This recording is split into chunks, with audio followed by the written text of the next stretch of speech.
स्वामीन् सर्वजगन्नाथः यावत् पूजावशानकं तावत् त्वं प्रीतिभावेन कुम्भे सन्निधिर्भव एव இந்த கும்பத்தில் தாங்கள் எழுந்தருளி செய்யணும்னு சொல்லி கும்பத்தில் பிரார்த்தனை பண்ணி பூஜை பண்ணக்குள்ள கும்பத்தில் சொல்கிறது. அதேமாரி அக்னியில் என்ன பண்ணுறோம்? சுவாமின் சர்வ ஜெகநாதா யாவத் யாகாவசானகம் தாவத்துவம் பிரதிபாவேனா மண்ணே சந்நிதிர்பவா. இந்த அக்னியில் எழுந்தருளி செய்யணும். அக்னிர்வா அப்பா மாயத்தனம்.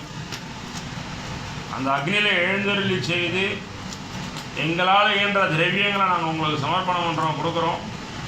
அதெல்லாத்தையும் பரிபூர்ணமாக ஏற்றுண்டு இந்த அங்கிங் எனாதபடி எங்கும் நீக்கமர பிரகாசமாக இருக்காராம் அக்னி பகவான். அப்படி இருக்கக்குள்ள அந்த அக்னி எப்படி பிரகாசமாக இருக்கோ அதுவே நாமளும் பிரகாசமாக இருக்கணும். அந்த அக்னி எப்படி தழைத்து வாங்கி இருக்கோ அதுவே நாமளும் தழைத்து வாங்கி இருக்கணும். அந்த அக்னியில் போகிற திரவியங்கள் எப்படி சிரதமாகி சாம்பலாகுதோ அதுபோல் நமக்குள்ள இடையூறுகள் இன்னல்கள் எல்லாம் சாம்பலாகணும்.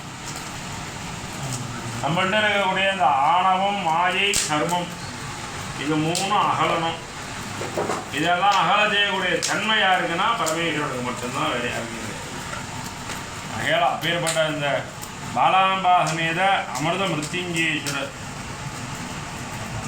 அப்போ மூலம் எங்கே இருப்பாருன்னா மூலம் ஒரு இடத்துல இருப்பாராம். ருத்ரன் வேறு சிவன் வேறு.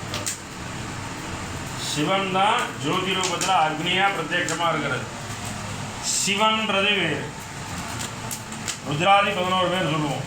அப்போ ஒவ்வொருத்தரும் இவ்வளோ ஒரு சுவாமி இருக்காரு. அப்போ அதெல்லாம் என்ன சுவாமினாக்கா அந்த மூர்த்தி வேற, இங்கே இருக்கிற மூர்த்திகள் வேறு. அப்பேற்பட்ட அந்த சுவாமியை நம்ம எப்படி பார்க்க முடியுமானா நம்ம பார்க்க முடியும்.